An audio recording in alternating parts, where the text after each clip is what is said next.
tendríamos clase normal y el lunes de esta semana, la siguiente, es el examen. Entonces, vamos a cubrir este tema por completo la próxima semana.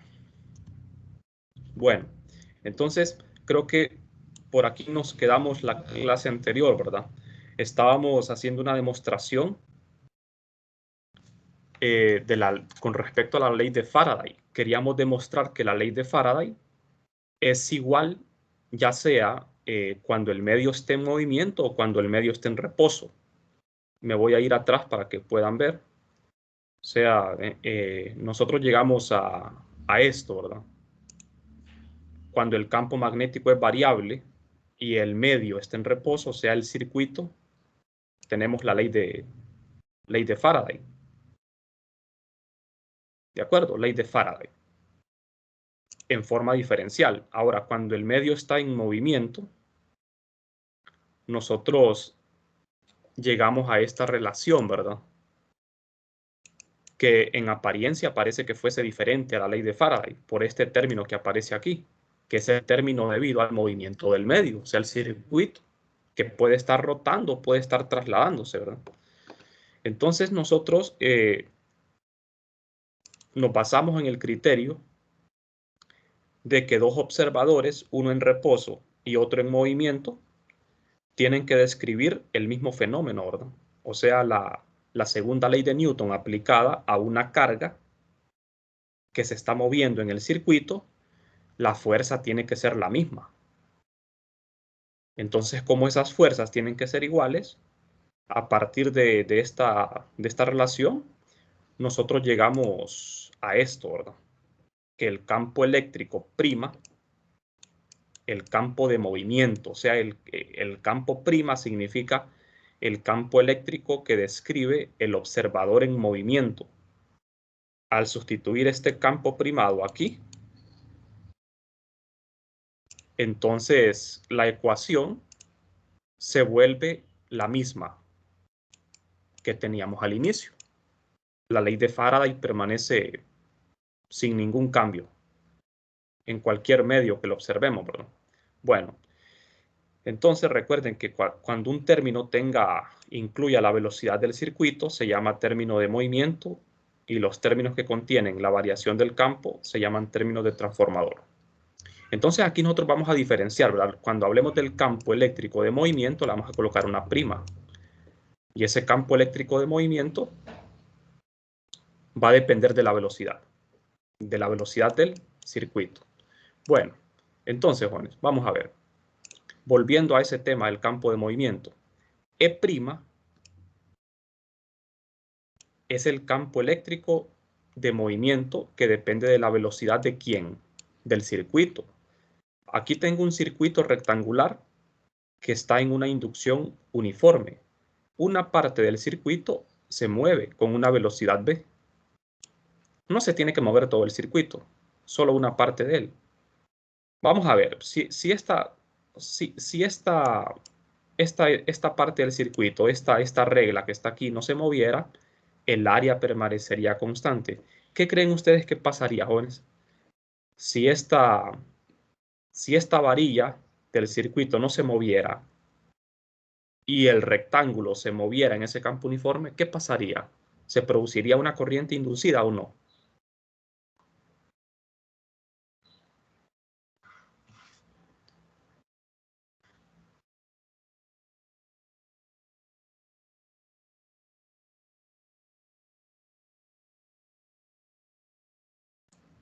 Fíjense bien, si la única parte del circuito que se mueve es esta, ¿verdad?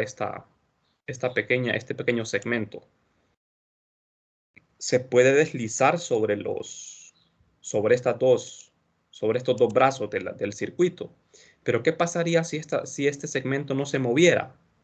Entonces el área S de este rectángulo permanecería constante. ¿Qué pasaría si yo moviera el rectángulo en esta inducción uniforme? ¿Qué pasaría si yo moviera el rectángulo por completo? ¿Hacia arriba o hacia los lados? ¿Qué pasaría? El flujo sigue siendo constante. el flujo seguiría siendo constante, ¿verdad? Exacto. Entonces, si el flujo es constante, la variación del flujo sería cero. Y no tendríamos FEN inducida. La FEN inducida sería cero. De manera que no habría corriente. O sea que cuando decimos movimiento del medio, hay que analizar ese movimiento. Porque si ese movimiento del medio no hace que el flujo cambie, entonces la FEN inducida no existe. ¿Estamos, jóvenes? O sea que, fíjense bien, ahí está, el campo es uniforme. Si ustedes mueven ese rectángulo, el flujo no cambia. De manera que no se va a provocar una corriente inducida. Ahora, pero como lo que se mueve es este segmento nada más, entonces, ¿qué significa? Que el área S está aumentando, está creciendo a medida esta regla se mueve. De manera que el flujo está aumentando y se va a provocar una corriente inducida. Entonces, cuando decimos movimiento del medio, recuerden, ¿verdad? El movimiento del medio puede ser rotación o traslación.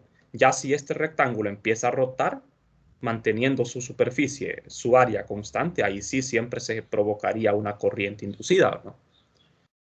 Pero cuando es traslación, cuando es por traslación, se tiene que mover solo una parte del medio para que el flujo encerrado cambie. Entonces, aquí tengo yo el campo eléctrico de movimiento que se debe al movimiento de este segmento del circuito. ¿De acuerdo? Esta velocidad es la que aparece acá y este campo es el campo externo. Entonces, si la velocidad es cero, el campo eléctrico de movimiento es cero. Entonces, fíjense bien, la FEN de movimiento tiene que ver solo con el campo eléctrico de movimiento. Y el campo eléctrico de movimiento lo sustituyo acá y tengo esto. A esto se le llama término de transformador, ¿verdad? Porque tiene que ver con la velocidad. Acuérdense que la FEN, jóvenes, está formada, la FEN inducida está formada por el término de movimiento y por el término de transformador. O sea, si nos vamos atrás, podemos ver esto. Miren, esta es la ecuación que les quería mostrar.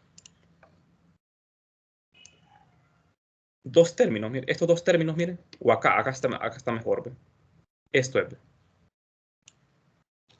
La FEN inducida tiene que ver con dos términos. La FEN inducida está formada por el término de movimiento, que es este donde aparece el campo de movimiento, y por el término de la variación del campo. Entonces, si el medio no se mueve, este término es cero, pero nos queda este término. O sea que podemos tener ambos casos a la vez, ¿verdad? Los dos casos pueden estar presentes al mismo tiempo. Puede ser de que el medio se esté moviendo y de que el campo esté variando. O puede ser de que el campo esté variando y el medio esté en reposo, o viceversa. O sea que aquí podemos, como ustedes ven, cuando hablamos de FEN inducida, podemos tener los dos casos al mismo tiempo o uno solo. Y recuerden que esta velocidad que aparece aquí, esa velocidad puede ser velocidad de traslación o velocidad de rotación. ¿Qué pasa si el circuito está rotando? Pues ya sabemos de que la velocidad se relaciona mediante esta expresión, ¿verdad? El producto cruz de la velocidad angular con R. Velocidad angular cruz R. O sea que esa velocidad puede ser traslación o rotación. Bueno, hasta aquí todo bien, ¿verdad?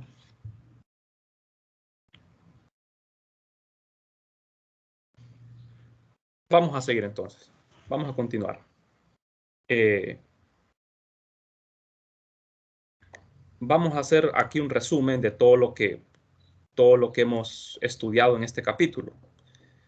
La ley de Faraday se puede expresar de las dos maneras, como ven acá, de la forma diferencial y de la forma integral.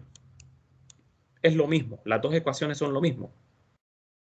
En la forma integral, en el lado derecho aparece la variación del flujo respecto al tiempo. Recuerden que el lado izquierdo de esta forma integral se puede escribir también como la fe inducida. O sea, la forma integral de la ley de Ampère también se puede escribir así. Es lo mismo. Esto es lo mismo que esto. Y la forma diferencial, ¿verdad? Que las versiones diferenciales son las famosas, ¿verdad? Porque es así como se escriben en casi todos los libros. Pero las versiones integrales son más útiles, ¿verdad? Porque los principios integrales siempre van a ser más útiles que los diferenciales. Son más completos. Entonces, aquí tenemos resumidas las ecuaciones de Maxwell para los campos eléctricos y magnéticos, ya relacionados, ¿verdad? Estas son las ecuaciones de Maxwell. Es un conjunto de 4 ecuaciones, 2 para el campo eléctrico y 2 para el campo magnético. Son las ecuaciones fuente. Tenemos, ¿cómo se llama cada una? La primera ecuación se llama ley de Gauss. Esta se llama ley de Gauss de la electricidad, en las dos formas. La segunda se llama ley de Gauss del magnetismo. La tercera se llama ley de Faraday. Y la cuarta se llama ley de Ampère. Solo que la última ecuación, la ley de Ampère, esta todavía está incompleta. Tiene un error, ¿verdad? Tiene un error ahí. Y ese error es bastante obvio. ¿Cómo podemos darnos cuenta de que esta ecuación tiene un error? Acuérdense de las identidades vectoriales. Las ecuaciones de Maxwell tienen que satisfacer las identidades vectoriales. ¿Qué identidades son esas? Que el rotor de un gradiente sea cero, que la divergencia de un rotor sea cero.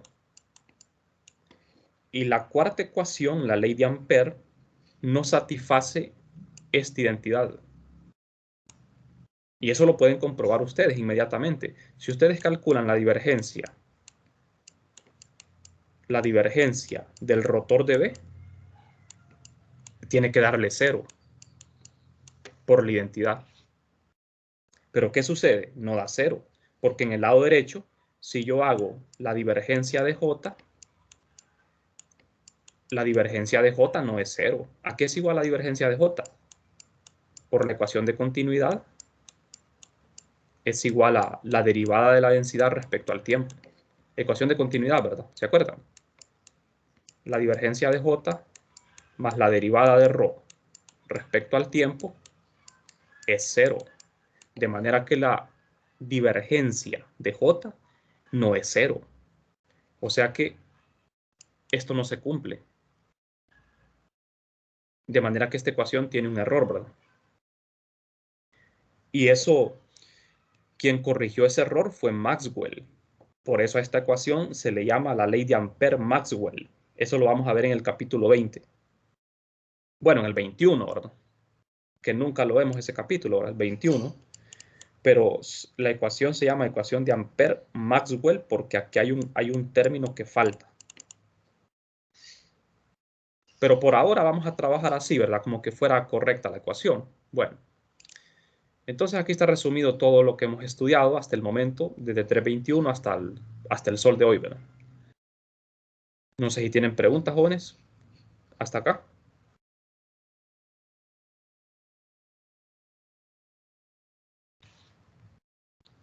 Bueno, entonces vamos a revisar algunos ejemplos de las aplicaciones de la ley de Faraday. Vamos a ver un caso bien sencillo, que es el de una espira fija en una inducción alterna. Inducción alterna, o sea, campo magnético variable. Este es el caso más simple, ¿verdad? Cuando el medio está en reposo y el campo está variando. Entonces, tenemos una espira, un sistema estacionario que contiene un circuito real. Una espira de lados A y B, es una espira rectangular. El eje Z es paralelo al lado A. El lado plano de la espira forma un ángulo φ con el plano YZ. Y existe una inducción dirigida a lo largo del eje X que es igual a esto. Este es el campo magnético variable en el tiempo. Tiene que depender del tiempo, ¿verdad? Y como ven, es alterna. La inducción es alterna. Está oscilando con una frecuencia, ¿verdad? Porque depende de un coseno. Queremos encontrar la FEN inducida. ¿Y cómo calculamos la FEN inducida? Pues aplicando directamente la ley de Faraday, ¿verdad? La variación del flujo respecto al tiempo. Si yo conozco el flujo, lo derivo respecto al tiempo y eso me da la FEN. Y eso me da la FEN, ¿verdad?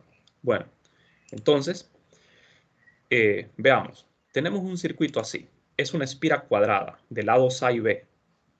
Este circuito, ¿verdad? Es un alambre conductor que está en medio de una inducción variable. Campo magnético variable, el campo está saliendo, como ven aquí, está saliendo de la pantalla. Lo que sucede es que ese campo está oscilando, porque está variando en el tiempo, ¿verdad? Está oscilando. Entonces, como ese campo está variando, el flujo va a variar.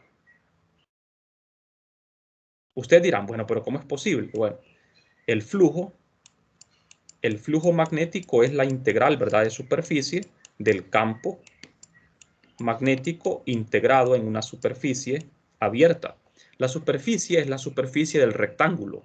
En esta superficie del rectángulo es que vamos a integrar el flujo. Ajá, el área permanece constante. El área permanece constante, pero el campo B está variando. De manera que este flujo me va a quedar en función del tiempo. Recuerden que siempre el flujo magnético tiene que quedar en función del tiempo, porque al derivar con respecto al tiempo, no queremos que sea cero, ¿verdad? Si no depende del tiempo, sería cero. Entonces, veamos. Aquí tenemos la otra vista del circuito. Así es como lo muestra el libro. El circuito se encuentra en reposo, pero formando un ángulo phi con respecto al eje X. Mejor dicho, con respecto al plano, ¿verdad? Al plano ZY. Con respecto al plano ZY es que forma un ángulo phi. El circuito está en reposo. ¿Por qué no hacen coincidir el circuito con el plano ZY? Bueno, eso es únicamente, lo hacen para complicar un poco más el problema, ¿verdad?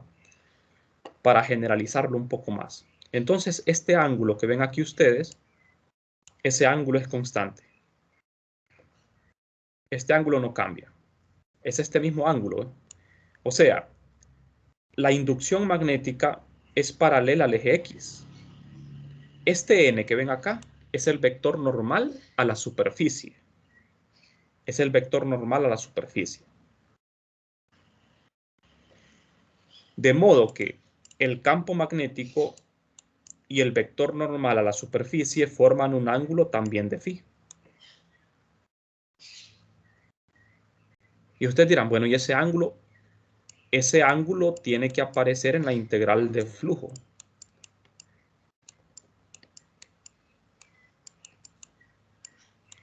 El campo magnético apunta en la dirección de X, ¿verdad? Y el diferencial de área, que es el vector verde, apunta en una dirección n arbitraria. Ese n no apunta ni en X, ni Y, ni Z. Ese n queda arbitrario.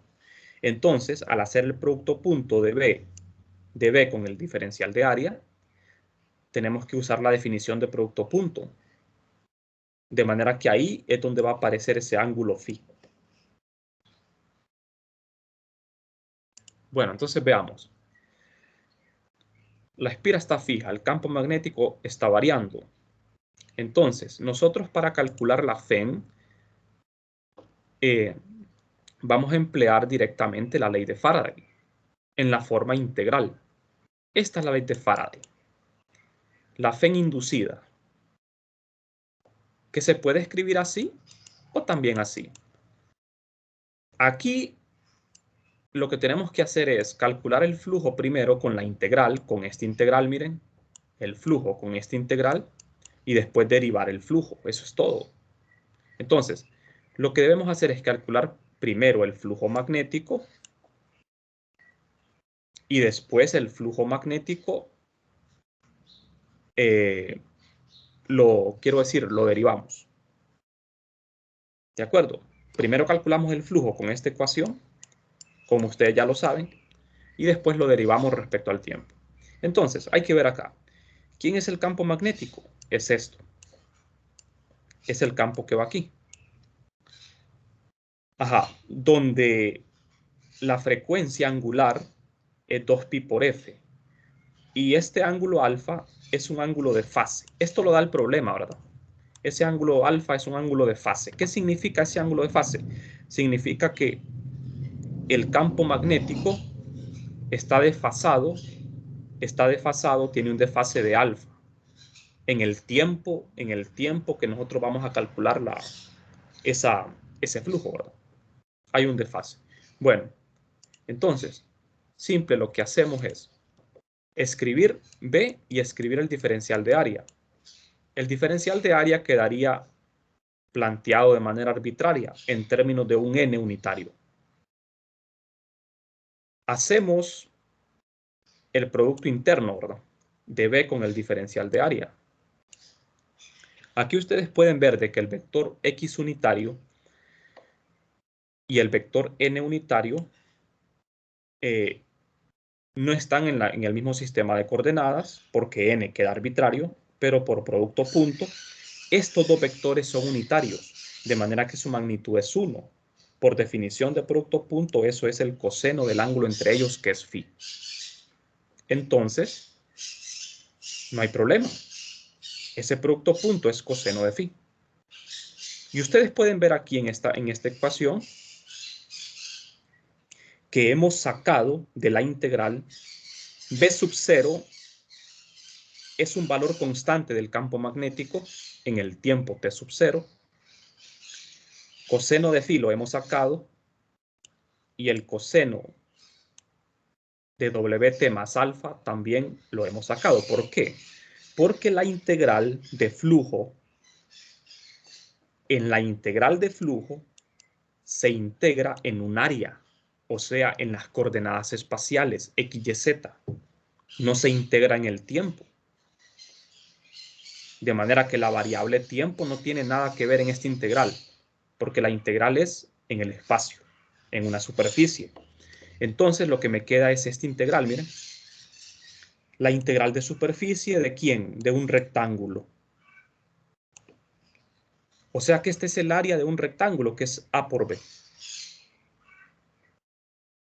Y es simple, ¿verdad? Ya tenemos el área. Ya tenemos el área.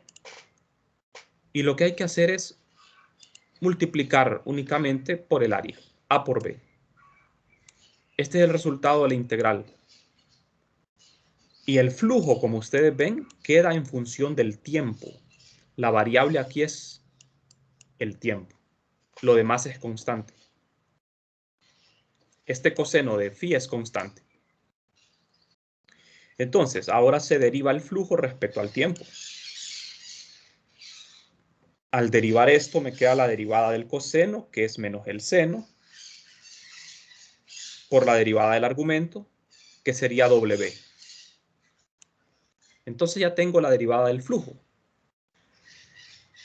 Ahora bien, ¿qué hacemos? En la ley de Faraday, en forma integral, sustituyo la derivada del flujo, pero multiplicada por este menos, de manera que queda positiva. Queda positiva. Y esa sería la FEN inducida. Como ustedes pueden ver, bastante fácil, ¿verdad? Fue bastante fácil obtener la FEN inducida. Aquí, jóvenes, no me piden la dirección de la corriente o de la FEN inducida. Acuérdense de la ley de Lenz. La ley de Lenz me dice en qué sentido va la corriente, ¿verdad? O sea, en ese rectángulo, en qué sentido va la corriente. Pero, ¿por qué creen ustedes de que en este caso no es necesario obtener esa dirección de la corriente inducida? ¿Por qué no tiene sentido hablar de eso?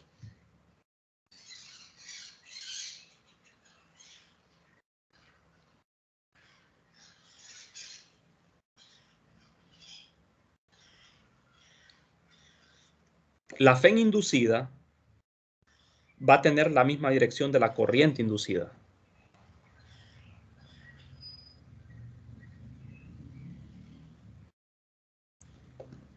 Si la FEN inducida varía con el seno, la corriente también va a variar con un seno. ¿Cómo se le llama a ese tipo de corriente que varía senoidalmente?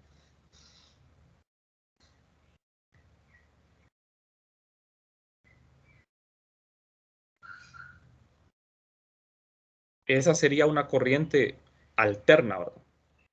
Lo que se provoca ahí en el circuito es una corriente alterna que está variando. O sea que la corriente inducida, la dirección de la corriente va a estar variando, va a estar oscilando. No es una corriente directa. Cuando nosotros tengamos corriente directa en vez de alterna, ahí sí tiene sentido aplicar la ley de Lenz para ver cuál va a ser la dirección en que va a ir la corriente cuando es directa, pero cuando es alterna no, ¿verdad? Porque ya sabemos de que la corriente alterna va a estar cambiando de polaridad, va a estar oscilando, ¿verdad? Entonces no, la verdad que aquí no tiene sentido aplicar la ley de Lenz, porque tendríamos una corriente alterna, ¿verdad? Bueno, no sé si tienen preguntas, jóvenes.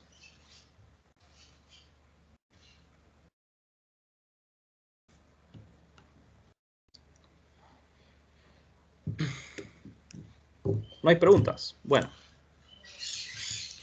vamos a ver, en este mismo problema, jóvenes, si tuviésemos, fíjense bien, si en vez de una sola espira tuviésemos n espiras, n vueltas, o sea, una bobina rectangular de n vueltas, ¿cuál sería la FEN? Porque fíjense bien en algo interesante acá. Entre más, entre más espiras tengamos, mayor va a ser la FEN.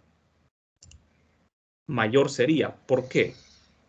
Porque lo único que tendríamos que hacer es multiplicar por n la FEN inducida que calculamos. Se multiplica por n de manera que entre más grande sea el número de espiras, mayor va a ser la FEN, mayor va a ser la corriente. ¿De acuerdo? Bueno, entonces, vamos a ver. Voy a cambiar de presentación, voy a mostrarles, vamos a ver otro problema. Trabajamos, fíjense bien, el ejemplo anterior que trabajamos es para un medio en reposo, ¿verdad? Y una inducción variable. Veamos ahora qué ocurre al revés. Tenemos en este caso tenemos un circuito que está moviéndose en medio de una inducción uniforme. Entonces, acá tenemos, vamos a ver, una región con una inducción magnética constante. Es constante y disponemos de un circuito como el que se muestra en la figura. La barra conductora C gira manteniendo fijo el punto O y barriendo en ida y vuelta un ángulo de 90 grados, apoyada en un conductor circular AD. Vamos a ver. El movimiento de ida y vuelta de la barra se hace mediante un motor en un tiempo t. Es un periodo. El ángulo θ varía con esta relación, de acuerdo a esta relación. Lo que vamos a hacer es calcular la corriente que pasa por la resistencia. Es necesario que veamos la figura. Esta es la figura que nos da el problema. El circuito es lo que ven en azul y la barra. Esta barra amarilla más el circuito azul, esa es una espira, ¿verdad? Es una espira. Ese es el circuito, solo que la barra que ustedes ven en color amarillo es lo que está moviéndose. Solo una parte del circuito se mueve. Y el movimiento es de rotación. Es un movimiento de rotación. Cuando esta barra esté oscilando, el área comprendida por el circuito va a estar cambiando. Y ese cambio en el área es lo que provoca el flujo magnético variable que conduce a una corriente inducida.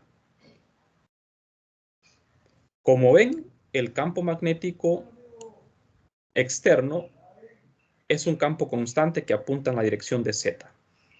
Y la espira está en el plano XY.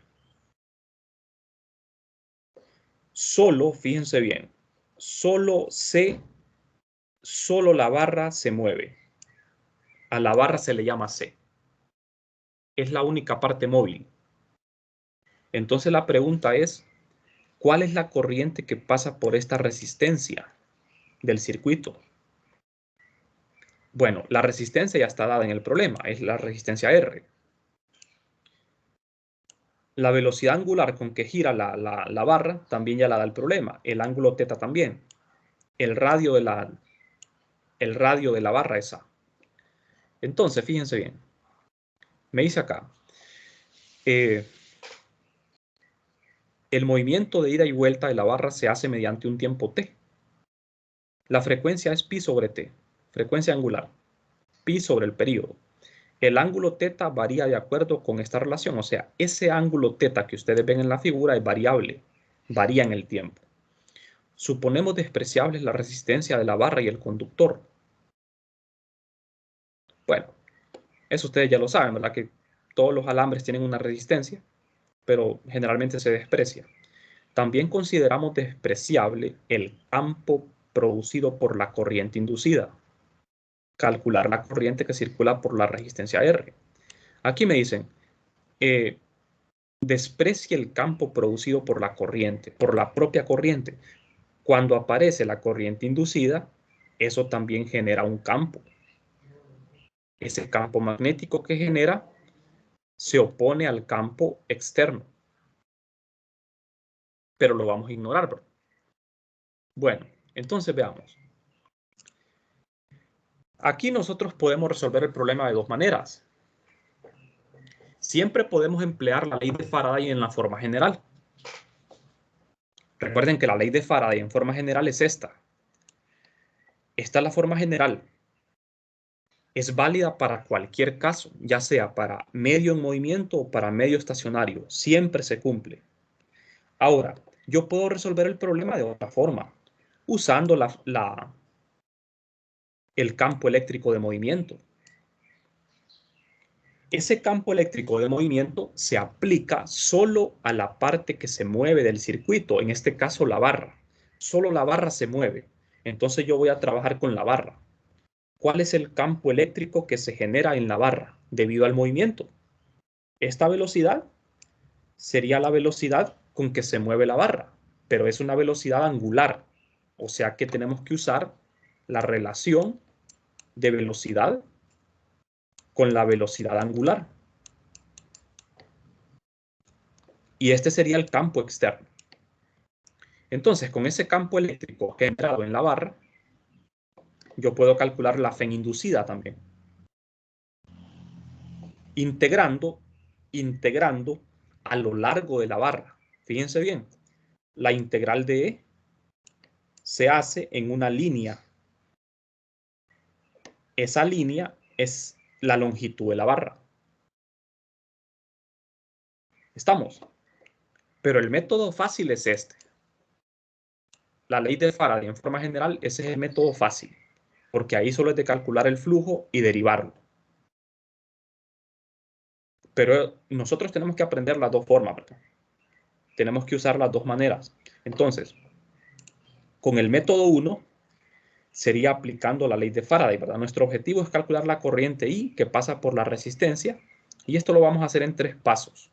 Fíjense bien, lo que está en color amarillo aquí es el área encerrada, pero esa área está variando. La barra es la que se mueve, porque este ángulo estaría variando, ¿verdad? Entonces, aquí se va a producir una corriente inducida que va a pasar por todo el circuito cerrado. Va a pasar por la resistencia. Entonces, para usar la ley de Faraday directamente, yo necesito calcular el flujo magnético. El flujo magnético lo voy a calcular con la integral, ¿verdad? El campo magnético integrado en el área comprendida por este circuito. Aquí el campo magnético es constante. Y el diferencial de área, pero el área estaría cambiando. El área estaría cambiando en el tiempo. Eso es lo que pasa, ¿verdad? Bueno, entonces veamos.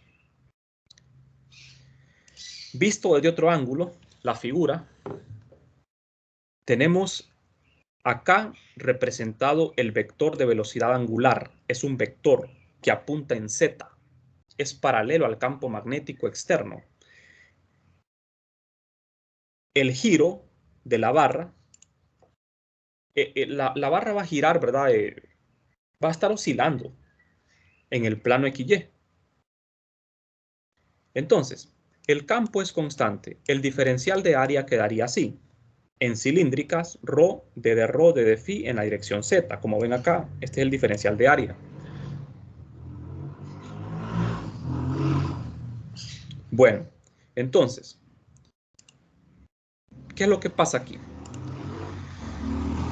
Calculamos el flujo a través del área encerrada por el circuito en un tiempo t.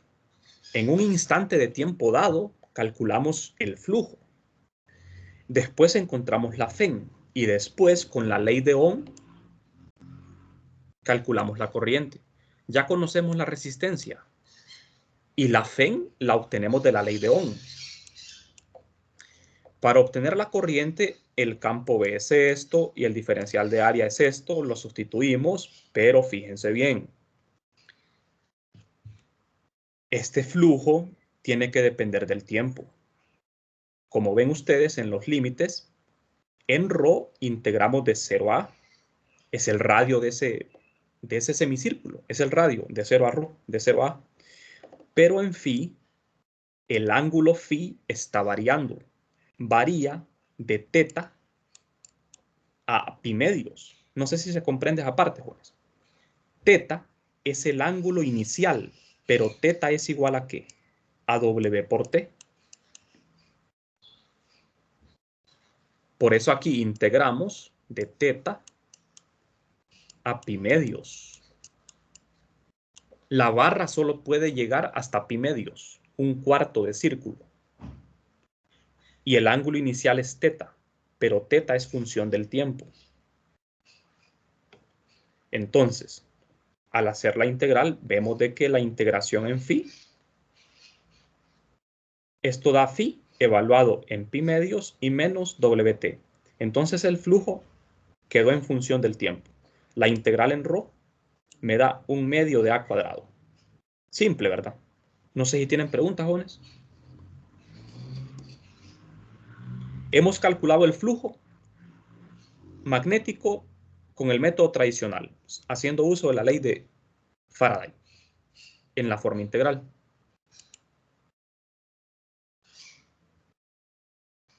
Cuando ustedes hacen uso de la ley de Faraday en forma integral, la forma general, no importa si el medio está en movimiento o en reposo, porque esa ley de Faraday, a la ley de Faraday no le interesa si el medio está en reposo o en movimiento, en forma general, ¿verdad? En forma general. Bueno, entonces aquí ya tenemos el flujo. Ahora lo que hacemos es derivarlo respecto al tiempo para obtener la FEN, la famosa ley de Faraday. Entonces, derivamos el flujo respecto al tiempo y lo que me queda es esto, porque se deriva solo con respecto a t. Y como ven, esta FEN que aparece aquí no depende del tiempo. Me quedó una FEN constante. Ahora, hago uso de la ley de Ohm. El valor absoluto de la FEN igual a corriente por resistencia, la famosa ley de Ohm. Despejamos para la corriente, la resistencia ya la conocemos, y tenemos la corriente. Es una corriente directa la que se produce ahí, ¿verdad? Porque la barra, bueno, la barra no está oscilando, la barra solo se movió hasta pi medios. La barra no va a estar oscilando, porque si estuviese oscilando sería una corriente alterna, ¿verdad? Pero en este caso lo que se produjo fue una corriente directa. Es una corriente en una sola dirección, ¿verdad? Como ven, el método fue bastante fácil. No sé si tienen preguntas. Bien, lo podemos hacer con el otro método, usando el campo eléctrico de movimiento. Este método es más difícil, pero en algunos casos este método me va a servir, me va a ser de más ayuda que la ley de Faraday en forma general. Por eso es necesario siempre que tengamos medios en movimiento, hacerlo de las dos formas. ¿Estamos? Bueno, vamos a dejar esto para la siguiente clase, ¿verdad? Porque ya no tenemos tiempo. O sea que vamos a quedarnos por aquí. Ya vimos cómo obtener la corriente con el método general. Entonces, la siguiente clase lo vamos a hacer con el campo eléctrico de movimiento. Bueno, entonces, si no hay preguntas, nos quedamos por acá, jóvenes. Nos veríamos hasta el lunes, perdón.